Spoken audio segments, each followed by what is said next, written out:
दोस्तों नमस्कार। Paper start होने वाले हैं। आप सभी को पता है कि 18 तारीख से जो है पेपर से आपके स्टार्ट हो जाएंगे।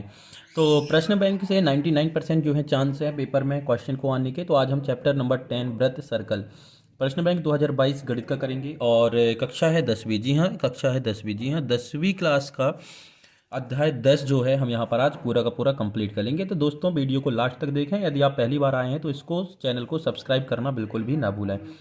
प्रश्न नंबर 6 है, सिद्ध कीजिए कि बाह्य बिंदु से वृत्त पर खींची गई स्पर्श रेखाओं की लंबाइयाँ बराबर होती हैं। तो सबसे पहले हम आपको बता दें कि ये एक वृत्त है, मान लो, ठीक है, ये एक वृत्त है। तो वृत्त में बहुत सारी चीज़ें होती हैं, जैसे कि ये जो है मध्य बिंदु या केंद्र कहलाता है, और केंद्र से परिधि तक की दूरी मतलब इस बाहरी आवरण तक की दूरी त्रिज्या या आर कहलाती है, इसको आर कहते हैं।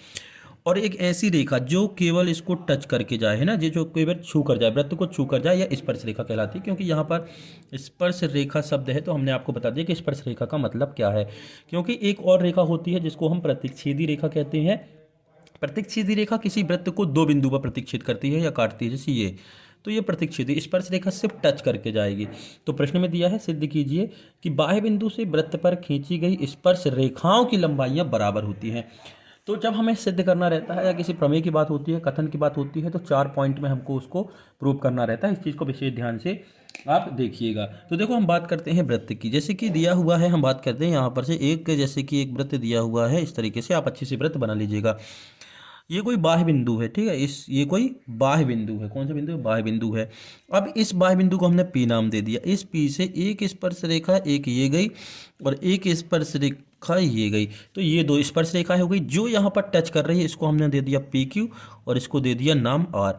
तो ये जो पॉइंट है जहाँ पर ये जो रेखा है टच कर रही है, ठीक, इसको एरो बना देना जिससे कि ये पता चलेगा कि आगे तक ये बढ़ जाएंगी। और ये हो गया क्यू। तो आपको बताना है कि ये जो पी क्यू है और ये जो पी आर है आपस में बराबर है। तो सबसे पहले पॉइंट हमारा होता है दिया है। सबसे पहले ये क्या हुआ था है? दिया है। जब तक दिया नहीं रहेगा क्वेश्चन में कुछ, तो हम कुछ प्रूव नहीं कर पाएंगे। तो देखो दिया क्या है, इसका केंद्र बिंदु हमने ओ मान लिया। तो वृत्त का ओ वृत्त का केंद्र ओ वृत्त का केंद्र है, तथा पी क्यू पी आर वृत्त की दो स्पर्श रेखाएं हैं। वृत्त की दो स्पर्श रेखाएं हैं। इतना हमें दिया है। ये तो क्वेश्चन में ही दिया है कि दो स्पर्श रेखाएं आपस में बराबर होती है, मतलब दो स्पर्श रेखाएं और ओ वृत्त का केंद्र है। ये पहला पॉइंट। दूसरा पॉइंट होता है ज्ञात करना है। ज्ञात करना है मतलब से आपको क्या सिद्ध करना है, आप लिख सकते हैं ज्ञात करना है या सिद्ध करना है। तो आपको सिद्ध करना है कि पी क्यू पी आर के बराबर है, मतलब ये वाली जो स्पर्श रेखा है इस वाली स्पर्श रेखा के बराबर, ये आपको प्रूव करना है। अब आता है अगला रचना। देखिए दोस्तों, होता क्या है, जो दिया होता है उससे तो आप पूरा का पूरा जो है प्रूव नहीं कर सकते। तो आपको प्रूव करने के लिए कुछ एक्स्ट्रा काम करना पड़ता है, उसे कंस्ट्रक्शन या रचना कहते हैं। रचना के पद नहीं है, ये रचना है कि हम एक्स्ट्रा काम क्या कर रहे हैं। तो देखो, हम एक्स्ट्रा काम क्या कर रहे हैं, इसको हमने मिला दिया, ओ पी को मिला दिया, ओ क्यू को मिला दिया और ओ आर को मिला दिया। तो हम यहाँ पर लिख सकते हैं रचना में ओ क्यू ओ आर और पी को मिलाया। ये हमने रचना में लिख दिया कि हमने इसको मिलाया, ठीक है। तो अब देखो यहाँ पर आपको दो त्रिभुज दिख रहे होंगे, एक ये त्रिभुज दिख रहा है और ये त्रिभुज। तो अब हमें करते हैं उपपत्ति। क्या करते हैं? उपपत्ति। उपपत्ति ये लास्ट स्टेप होता है जिस पर हमको प्रमेय को या कथन को प्रूव करना होता है। तो उपपत्ति में ध्यान दीजिएगा, गौर करिएगा। त्रिभुज, दो त्रिभुज है, ये 90 अंश का है, इस चीज़ का ध्यान रखें। कभी भी केंद्र से परिधि पर कोई भी कोण बनाया जाए, देखो जैसे कि ये आपको दिख रहा है, तो यहाँ से यदि आप कोई भी इस तरीके से लाइन खींचते हैं परिधि पर केंद्र से, तो ये जो एंगल बनता है वो हमेशा 90 का होता है, समकोण होता है। तो ये एंगल 90 होगा और ये एंगल भी जो है 90 होगा। क्लियर है? तो त्रिभुज की बात करते हैं हम। त्रिभुज हमारा हो गया एक ओ क्यू पी और ओ आर पी में, ठीक है। त्रिभुज ओ आर पी, तो दो त्रिभुज में, इन दोनों त्रिभुज में अब हम देखते हैं कि करना क्या। सर्वांग समता सिद्ध करनी है दोस्तों, और कुछ नहीं है। 9th क्लास में आपने पढ़ा होगा त्रिभुज वाले चैप्टर में। तो त्रिभुज ओ क्यू पी और त्रिभुज ओ आर पी में देखिए, ये जो ओ पी है और ये जो ओ पी है बराबर है ना। ओ पी जो साइड है इस ओपी के बराबर है। क्यों? क्योंकि ये जो ओपी साइड दिख रही है वो इस वाले त्रिभुज में भी है और इस वाले त्रिभुज में भी है, तो ये दोनों कैसी हो गई? बराबर। तो इसको हम लिख सकते हैं कि क्यों बराबर है। रीजन भी आपको देना पड़ेगा क्योंकि उभयनिष्ठ है या कॉमन है, उभयनिष्ठ भुजा है। अब उसके बाद देखिएगा जो ओ क्यू है वो ओ आर के बराबर है। ये जो ओ क्यू दिख रहा है वो ओ आर के बराबर, क्यों? क्योंकि ये वृत्त की त्रिज्या है। देखिए दोस्तों, वृत्त के केंद्र से परिधि तक की दूरी त्रिज्या कहलाती है। तो ये भी वही है, ये भी वही है। एक वृत्त में कितनी भी सारी त्रिज्याएं आप खींच ले, चाहे 10, 15, 20 अनंत, उन सभी का मान जो है बराबर होगा। तो त्रिज्याएं हैं, आप लिख सकते हैं त्रिज्याएं हैं, या लिख सकते हैं वृत्त की त्रिज्याएं हैं। अब आगे बढ़ते हैं कि एंगल, सॉरी ये यहाँ नहीं, angle O Q P, angle O R P बराबर होंगे। क्यों बराबर होंगे? क्योंकि समकोण है। कैसे हैं? समकोण। अभी हमने आपको बताया था कि केंद्र से परिधि पर जब भी हम कोई कोण बनाते हैं या लाइन खींचते हैं तो वहाँ पर 90 डिग्री का कोण बनता है। तो ये भी 90 है, ये भी 90, तो ये तीनों बराबर होंगे। तो अब आपको यहाँ दिख रहा होगा दोस्तों कि ये है सर्वांग समता प्रूव हो गई। सर्वांग समता प्रूव करने के लिए आपको 3 प्रॉपर्टी जो है केवल प्रूव करनी रहती है। तो ये कौन कौन सी प्रॉपर्टी प्रूव हो गई देखिएगा आप, ये वाली साइड, ये वाली साइड और ये एंगल। तो साइड साइड एंगल, तो त्रिभुज O Q P, O Q P सर्वांग समता का साइन ये है, त्रिभुज ओ आर पी सर्वांग सम है। और ये कौन कौन सा हो गया? साइड साइड एंगल से। जब ये सर्वांग समता हो गया, किसे? ये जब ये सर्वांग समता प्रूव हो गया तो हम कह सकते हैं कि इस त्रिभुज की ये वाली भुजा और इस त्रिभुज की ये वाली भुजा, मतलब से ओपी या फिर से पी क्यू और पी आर भी बराबर होंगे। तो आप यहां पर से लिख सकते हैं अतः पी ओ पी क्यू बराबर से पी आर, पी क्यू बराबर से पी आर। यहाँ तो चाहो तो सी पी सी टी लिख सकते हैं। मतलब से यदि सर्वांग समता प्रूव हो जाती है दोस्तों, तो बाकी की बची हुई सभी प्रॉपर्टी जो है अपने आप ही सिद्ध हो जाती हैं। तो ये हुआ आपका क्वेश्चन नंबर 6। प्रश्न नंबर 7 है दोस्तों, सिद्ध कीजिए कि तो सकेंद्रीय वृत्त की जीवा जो छोटे वृत्त को स्पर्श करती है, स्पर्श बिंदु पर संधिभाजित करती है। इस क्वेश्चन को जो है थोड़ा सा आप मिला लीजिएगा। इसमें ये छोटे वृत्त को स्पर्श करती है, तो बड़े वृत्त की जो जीवा होती है वो छोटे वृत्त को स्पर्श करती है। ठीक है, 2 वृत्त हैं, उनमें बड़े वृत्त की जीवा छोटे वृत्त को स्पर्श करती है। तो हम आपको बता दें, सकेंद्रीय, सकेंद्रीय ये शब्द समझिएगा दोस्तों, ये शब्द है क्या, ये शब्द बोलता क्या है? ये तो सकेंद्रीय वृत्त है ना। सकेंद्रीय वृत्त का मतलब होता है कितने भी सारे आप वृत्त बना लें, कितने भी सारे आप वृत्त बना लें, उनमें जो केंद्र होता है वो एक ही होगा। जैसे कि ये केंद्र है, एक ये वृत्त हो गया, ये एक वृत्त हो गया, ये एक वृत्त हो गया। इस तरीके से सकेंद्री का मतलब होता है कि कितनी भी सारी त्रिज्या के आप सर्कल या वृत्त बना लें, लेकिन केंद्र जो है एक ही होगा, सभी वृत्तों का अलग अलग नहीं होगा, तो वो सकेंद्रीय है। तो 2 सकेंद्रीय वृत्त की जीवा, ध्यान रखिएगा। मान लीजिए कि ये ओ केंद्र है, एक वृत्त हो गया ये और एक वृत्त हो गया ये। उसने सिर्फ 2 ही बोला है, तो इसको हमने नाम दे दिया C1 और इसको हमने नाम दे दिया C2, यानी कि सर्कल 1 और सर्कल 2। तो 2 सकेंद्रीय वृत्त की जीवा। अब यहाँ पर है बड़े वृत्त की जीवा, है ना, बड़े वृत्त की जीवा जो है छोटे वृत्त को स्पर्श करती है। यहाँ पर से प्रश्न बैंक में थोड़ा सा मिस्टेक है यहाँ पर से। तो बड़े वृत्त की जीवा मतलब C2 की जीवा जो है, ये देखो ये जीवा छोटे वृत्त को स्पर्श करती है, तो स्पर्श बिंदु पर समद्विभाजित होती है। तो यहाँ पर ये जो है जहाँ पर स्पर्श करता है ये इसको 2 भागों में बांटती है। ये जीवा हो गई आपकी ए बी, ठीक, और ये पी बिंदु पर प्रतिच्छेद कर रही है, मतलब इंटरसेक्ट कर, सॉरी टच कर रही है, स्पर्श कर रही है। और ये हो गया ओ केंद्र। तो इस चीज़ को विशेष ध्यान रखें, बहुत सारे शब्द हैं जीवा। अब जीवा क्या होता है वो भी आप देख लीजिए दोस्तों। मान लीजिए कि ये कोई वृत्त है, ठीक, तो वृत्त की परिधि पर स्थित 2 बिंदुओं को, ये पूरी परिधि कहलाती है, ये जो रास्ता है। यदि यहाँ पर कोई 2 बिंदु है, मान लो ये ए और ये बी, तो यदि वृत्त की परिधि पर 2 बिंदुओं को मिलाने वाली जो रेखा होती है, मिलाने वाली जो रेखा होती है वो जीवा कहलाती है। क्या कहलाती है? जीवा। मतलब से इस तरीके से कोई भी लाइन जो 2 बिंदुओं को मिलाती है, परिधि पर स्थित 2 बिंदुओं को मिलाती है, वो जीवा कहलाती है। और सबसे बड़ी जीवा जो होती है वो व्यास होती है, जो केंद्र से होकर जाती है। तो यहाँ पर से सिर्फ इतना समझना है कि जीवा क्या है। तो बड़ा वृत्त क्या हो गया? ये बाहर वाला, छोटा वृत्त हो गया अंदर वाला। तो बड़े वृत्त की जीवा किसको टच करके जा रही है? छोटे वृत्त को। तो आपको ये बताना है कि जहां पर ये टच कर रही है, कहां पर? ये जो टच कर रही है पी बिंदु पर, ये बिंदु इस पूरी जीवा को 2 बराबर भागों में बांटती है, समद्विभाजित। समद्विभाजित मतलब 2 बराबर भागों में बांटती है, कि ये जो ए पी और पी बी है ये दोनों बराबर है। ये आपको प्रूव करना है। तो सबसे पहले तो आपको जो दिया है वो आप लिख लीजिए यहाँ से। जैसे कि हम बात करें तो आप अपने मन से लिख सकते हैं, याद करने की जरूरत नहीं है। जैसे कि हम इसको माने कि ओ वृत्त का केंद्र है, ओ वृत्त का केंद्र है, ओ वृत्त का केंद्र है, तथा 2 सकेंद्रीय वृत्त, 2 सकेंद्रीय दोस्तों ये चीजें जो है याद नहीं करनी है, आपको अपने मन से लिखना है। दो सकेंद्रीय वृत्त क्रमशः C1 व C2 हैं। C2 की C2 की जीवा, जीवा कौन सी है? A B. ए बी जीवा मानिए कोई भी नाम ले सकते हैं, तो C2 की जीवा ए बी वृत्त C1 को बिंदु P पर स्पर्श करती है।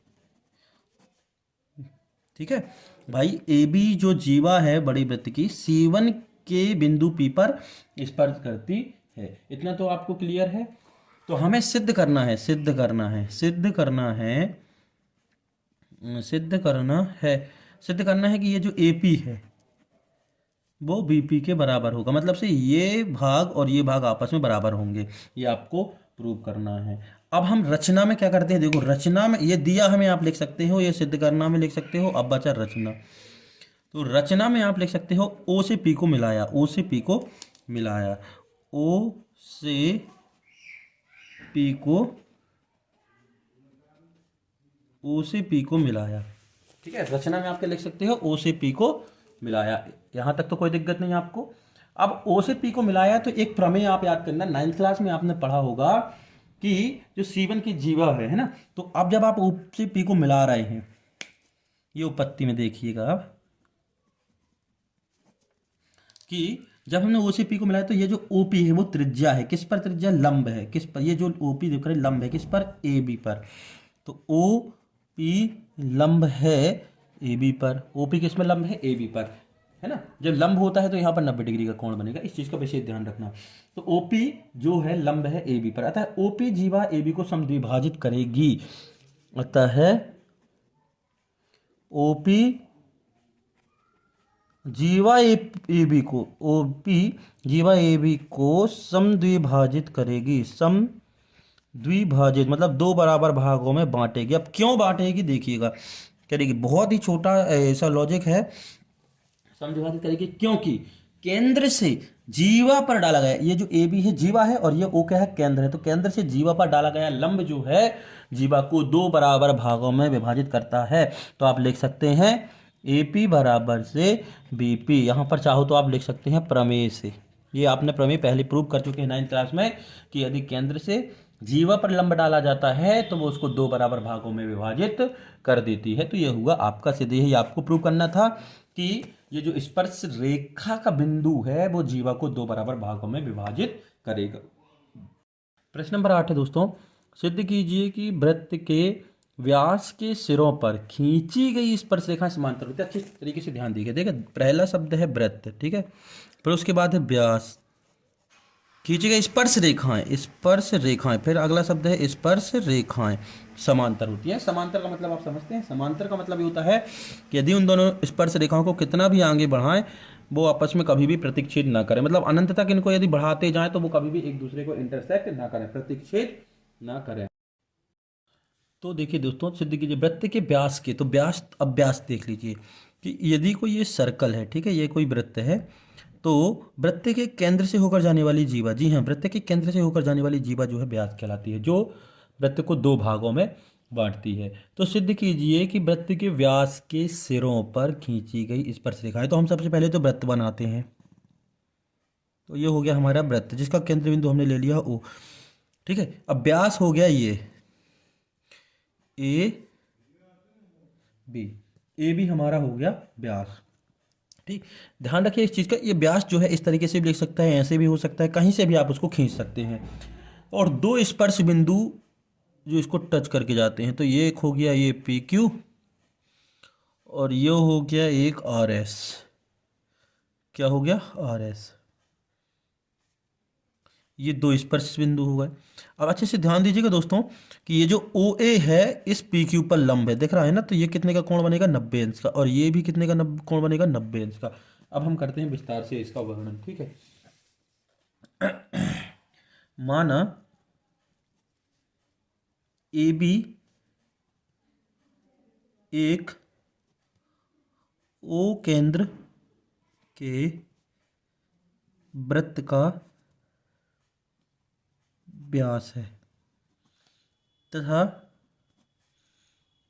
पी क्यू और आर एस दो स्पर्श रेखाएं हैं। ये सब चीज़ें दोस्तों आपको मन से लिखनी है, ठीक है। दो स्पर्श रेखाएं हैं। अब चूंकि ये आपको देखो अच्छे तरीके से सब दिख रहा होगा, चूंकि ओ ए लंब है पी क्यू पर, ओ ए लंब है किस पर, पी क्यू पर, तो कोण कौन सा बन जाएगा, तो कोण हो जाएगा कोण O A Q, O A Q is equal to 90 अंश। हमने अभी बताया था कि जब केंद्र से, सबसे बड़ी बात, सबसे इंपॉर्टेंट चीज, केंद्र से जीवा, मान लो ये कोई जीवा है या कोई रेखा है, जब भी हम परिधि पर एक लंब डालते हैं तो वो 90 अंश का कोण बनाती है, तो ये हो गया 90 अंश का कोण। प्रमेय के द्वारा होता है ये प्रमेय, आपने इसकी पहली वाली क्लासों में पढ़ा होगा। अब उसके बाद ये जो ओ बी दिख रहा है, ओ बी, ये ओ बी लंब है और एस पर, अतः angle O B R, O B R कितने का है, 90 अंश का। इसको नाम दे दिया समीकरण नंबर 2। ये भी 90 होगा, ये भी 90, ये भी 90, ये भी 90, लेकिन हमने इसको इसलिए लिया है एकांतर अंतः कोण के अंतर्गत लिया है। क्या लिया है, alternate interior angle, alternate interior angle मतलब से एकांतर अंतः कोण। अब समीकरण 1 और 2 से आपको ये मिल गया, तो समीकरण 1 और 2 को हम यदि जोड़ दें, समीकरण 1 और 2 को जोड़ दें तो ये हो जाएगा O A Q plus angle O B R is equal to 90 plus 90 बराबर 180, और जो कि रैखिक युग्म है। कौन सा युग्म है, रैखिक युग्म, जिसको हम लीनियर पेयर कहते हैं। तो रैखिक युग्म मतलब 90 अंश का कोण होता है, तो हम कह सकते हैं कि ये जो रेखाएं हैं मतलब पी क्यू और आर एस, कौन कौन सी, पी क्यू और आर एस समांतर हैं। यदि दो अल्टरनेट इंटीरियर एंगल अर्थात से दो कोणों को जोड़ने पर, से कहने का मतलब से दो एकांतर अंतः कोणों को जोड़ने पर यदि रैखिक युग्म बनता है, 180 डिग्री का कोण बनता है, तो वो दो रेखाएं क्या कहलाती हैं, समांतर रेखाएं कहलाती हैं। तो ये हमारा प्रूव हो गया कि पी क्यू समांतर है आर एस के। प्रश्न नंबर 9, जी हाँ दोस्तों प्रश्न नंबर 9 है ये प्रश्न नंबर 9। एक बिंदु ए से जो वृत्त के केंद्र से 5 सेंटीमीटर की दूरी पर है, वृत्त पर से स्पर्श रेखा की लंबाई 4 सेंटीमीटर है, तो वृत्त की त्रिज्या ज्ञात कीजिए। तो सबसे पहले हम त्रिज्या चित्र बनाते हैं। तो ये हो गया आपका वृत्त, ये है केंद्र O, ठीक है। स्पर्श रेखा की लंबाई मान लो कि ये जो टच हो गया, ये हमारा टच नहीं हुआ, लेकिन आपको यहाँ पर अच्छे से बनाना है और ये टच होकर जाएगा, ठीक है। स्पर्श रेखा की लंबाई मान लो एक बिंदु है ए, क्या है ए, एक यहाँ वृत्त के एक बिंदु ए जो वृत्त के केंद्र से 5 मीटर की दूरी पर है, तो ये वृत्त के केंद्र से 5 मीटर की दूरी, 5 सेंटीमीटर की दूरी पर हो गई। और ये स्पर्श रेखा की लंबाई कितनी दी है, मतलब यहाँ से दी है 4 सेंटीमीटर, कितनी दी है, 4 सेंटीमीटर, को नाम दे दिया हमने P, ठीक है। और इसको हमने मिला दिया, तो ये हो गया त्रिभुज। आपको त्रिज्या निकालनी है, मतलब OP फाइंड करना है। तो O वृत्त का केंद्र है, O वृत्त का केंद्र है, A वृत्त के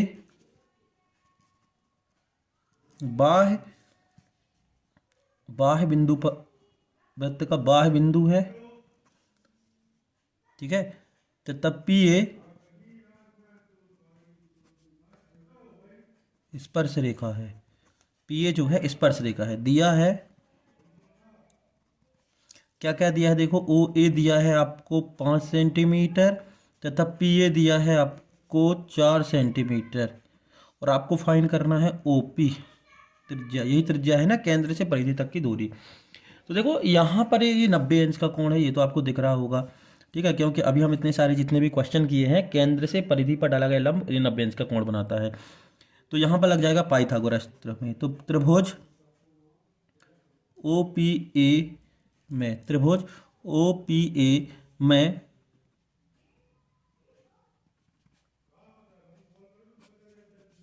पाइथागोरस प्रमेय से, तो OPA में पाइथागोरस प्रमेय से जब हम लगाएंगे तो होता क्या है, कर्ण का स्क्वायर मतलब से OA का स्क्वायर, इसको जो लंब का स्क्वायर मतलब से OP का स्क्वायर, प्लस आधार का स्क्वायर मतलब से PA का स्क्वायर। तो OP का स्क्वायर आपको दिया है 5 सेंटीमीटर का स्क्वायर, OP का स्क्वायर आपको मालूम नहीं है, निकालना है। पी ए की वैल्यू दी है 4 सेंटीमीटर का स्क्वायर। ये हो गया 5 का 25 सेंटीमीटर स्क्वायर बराबर ओ पी का स्क्वायर प्लस 16 सेंटीमीटर का स्क्वायर। तो ये 25 सेंटीमीटर का स्क्वायर, ये प्लस का इस तरफ आए तो माइनस का 16 सेंटीमीटर का square is equal to O P का स्क्वायर। ठीक है, 25 में से 16 का है तो बच्चे 9 सेंटीमीटर का square is equal to O P का होल स्क्वायर। इसको आप लिख सकते हैं 3 सेंटीमीटर का स्क्वायर। भाई 9 को लिख सकते हैं 3 और सेंटीमीटर का स्क्वायर, तो ये हो गया ओ पी का स्क्वायर। तो स्क्वायर से स्क्वायर कैंसिल, तो ओपी बराबर 3 सेंटीमीटर। तो आपका आंसर आ गया ओपी। आपको लिखना है त्रिज्या बराबर से 3 सेंटीमीटर, ना कि ओपी बराबर 3 सेंटीमीटर। प्रश्न 10 है, दो सकेंद्रीय वृत्त, सकेंद्रीय वृत्त मतलब से एक केंद्र है, दो वृत्त हैं, दो त्रिज्या है 5 सेंटीमीटर और 3 सेंटीमीटर है। बड़े वृत्त की जीवा की लंबाई ज्ञात कीजिए जो छोटे वृत्त को स्पर्श करती है। कहने का मतलब ये है, इस तरीके से आपका चित्र है। ठीक है, ये आपका छोटा वृत्त हो गया और ये आपका बड़ा वृत्त हो गया, केंद्र हो गया ओ। तो ये जीवा हो गई बड़े वृत्त की। ठीक है, त्रिज्या हो गई ये 5 सेंटीमीटर। भाई केंद्र से बड़े वृत्त की परिधि तक की जो लंबाई है वो केंद्र से ये जो त्रिज्या है ना 5 सेंटीमीटर त्रिज्या है, सॉरी, केंद्र से परिधि तक की दूरी, ये छोटा वृत्त है C1 और ये बड़ा वृत्त है C2। तो C2 तक की परिधि की दूरी 5 सेंटीमीटर और इसकी परिधि तक की दूरी ये दी है आपको 3 सेंटीमीटर। कितनी दी है? 3 सेंटीमीटर, यही दी है ना। तो छोटे वृत्त की त्रिज्या 3 सेंटीमीटर, बड़े वृत्त की त्रिज्या 5 सेंटीमीटर। नाम दे देते हैं अपन, उससे कोई दिक्कत नहीं है। इसको नाम दे दिया ओ क्यू, इसको नाम दे दिया अपन ने एम। ठीक है, ओ क्यू दे दो, ए एम दे दो, ए बी कुछ भी आप दे सकते हैं। अब आपको ये निकालना है, ये जो जीवा है ना पी क्यू, ये आपको निकालना है। तो सबसे पहले आप मान लीजिए कि ओ वृत्त का केंद्र है, ओ वृत्त का केंद्र है तथा ओ क्यू बड़े वृत्त की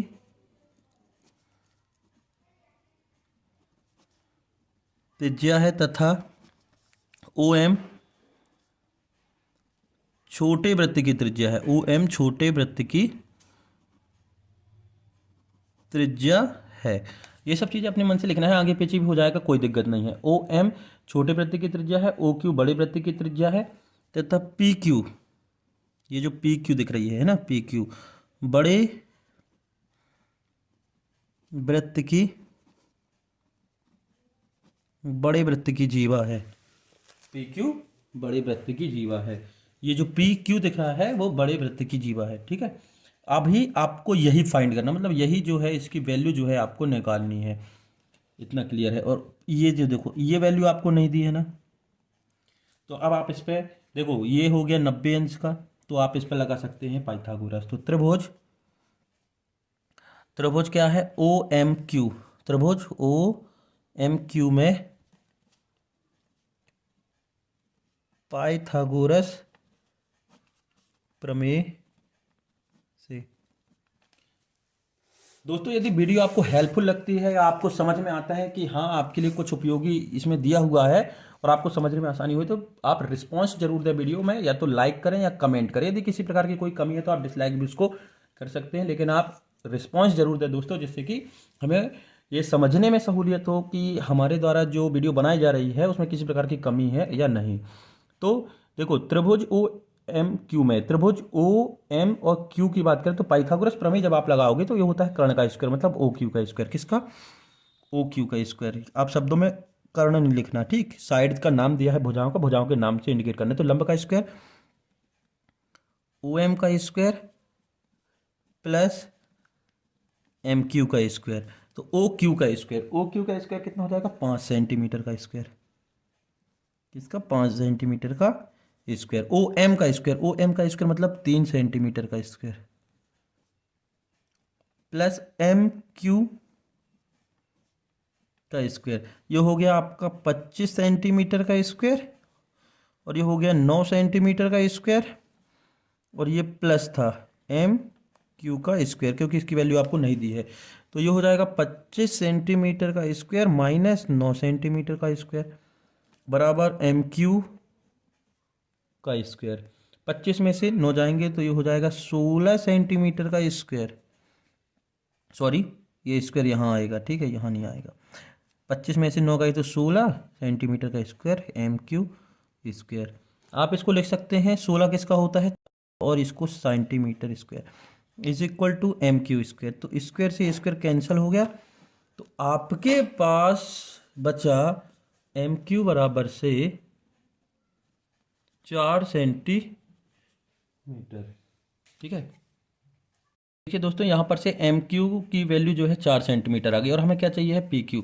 तो सबसे पहली बात तो चूंकि हम जानते हैं कि ओ एम जो है, ओ एम जो लंब है किस पर, पी क्यू पर, और इस पी क्यू को 2 बराबर भागों में बांट देता है। तो आपका ये जो पी क्यू हो जाएगा ये 2 गुणित एम क्यू के बराबर होगा, क्योंकि ये 2 बराबर भाग होते हैं, ये वाला भाग और ये वाला भाग बराबर है। तो हमने ये फाइंड कर लिया है। कितना निकाला हमने इसको, 4। तो ये कितना हो जाएगा, इसका 2 गुना। तो ये हो जाएगा पी क्यू बराबर 2 गुणित 4 सेंटीमीटर। तो पी क्यू बराबर 8 सेंटीमीटर। तो बड़े वृत्त की जो जीवा है, आपको आंसर में लिखना है बड़े वृत्त की जीवा 8 सेंटीमीटर होगी। यही आपका आंसर। और इसको centimetre square is equal to M Q square. तो स्क्वायर से स्क्वायर कैंसिल हो गया, तो आपके पास बचा एम क्यू बराबर से 4 सेंटीमीटर। ठीक है, देखिए दोस्तों, यहाँ पर से एम क्यू की वैल्यू जो है 4 सेंटीमीटर आ गई और हमें क्या चाहिए है पी क्यू। तो सबसे पहली बात तो चूंकि हम जानते हैं कि ओ एम जो है, ओ एम जो लंब है किस पर, पी क्यू पर, और इस पी क्यू को 2 बराबर भागों में बांट देता है। तो आपका ये जो पी क्यू हो जाएगा ये 2 गुणित एम क्यू के बराबर होगा, क्योंकि ये 2 बराबर भाग होते हैं, ये वाला भाग और ये वाला भाग बराबर है। तो हमने ये फाइंड कर लिया है। कितना निकाला हमने इसको, 4। तो ये कितना हो जाएगा, इसका 2 गुना। तो ये हो जाएगा पी क्यू बराबर 2 गुणित 4 सेंटीमीटर। तो पी क्यू बराबर 8 सेंटीमीटर। तो बड़े वृत्त की जो जीवा है, आपको आंसर में लिखना है बड़े वृत्त की जीवा 8 सेंटीमीटर होगी। यही आपका आंसर।